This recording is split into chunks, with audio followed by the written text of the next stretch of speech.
Hi friends, అందరికీ good morning. ఈరోజు మేము రాత్రి అనుకున్నది ఒకటి, ఇప్పుడు అయింది ఒకటి అనమాట.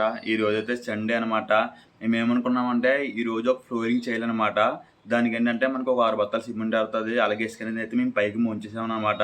ఒక ఇద్దరు లేబర్లు, ఇద్దరు మెత్తులు వెళ్దామని ప్లాన్ వేసాం. మొత్తం అంతా రెడీ చేసుకున్నాం ఇది రాత్రి జరిగిన మ్యాటర్ అనమాట. సరే పొద్దున్నే నిన్న వర్షం బాగానే ఉంది, అంతలా లేదు, లైట్గా పడి ఆగిపోయింది. సరే పొద్దున్నే బాగుంటుంది కదా, 6 గంటలకు వెళ్ళి పని చేసి బేగ మధ్యాహ్నం గొప్పడు అయిపోతుంది, మనకి డబ్బులు వస్తాయి కదా అని లెక్కేసాం. కానీ తీరా చూస్తే నైట్ 1 గంట 2 గంటల నుంచి అలా వర్షం కొడతానే ఉంది. ఇప్పుడు టైం వచ్చేసరికి 7 అయిపోయింది అనమాట. మనకు టైం అయితే దాటిపోయింది. మనం 6 గంటలకు వెళ్ళాలి పనికి, 7 అయిపోయింది అనమాట.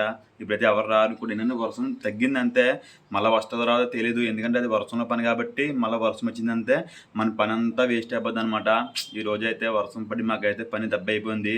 అంటే సండే కదా, ఈరోజు మ్యాక్సిమం వెళ్ళాం, కానీ వర్షాల వల్ల సరిగ్గా పని ఉండడం లేదు కదా, దానివల్ల ఈరోజు అయితే వెళ్దామని ఫిక్స్ అయ్యాం. రాత్రి అన్నీ మాట్లాడుకున్నాం, కానీ ఏం చేస్తాం, వర్షం వచ్చి మొత్తం పని అయితే పోయింది. మన చేతుల్లో ఏమీ లేదు కదా, ఎందుకంటే బయట పని కాబట్టి చేసేస్తాం మనం ధైర్యం చేసి. మళ్ళీ పోయిందంటే ఓనర్లు బాధపడతారు, మన కూలి పనులు కూడా పోతాయి. అందుకే ఈరోజు ఇలా అయి జరిగింది. లేదంటే ఈరోజు మంచి వీడియో తీద్దాం అనుకున్నాను పని దగ్గర, కానీ అనుకోకుండా ఇలా ఇంటి దగ్గర ఉండవలసి వచ్చింది. ఇది ఫ్రెండ్స్ ఈరోజు వీడియో అయితే. మీకు నచ్చినట్టయితే లైక్, షేర్, సబ్స్క్రైబ్ అయితే చేసుకోండి.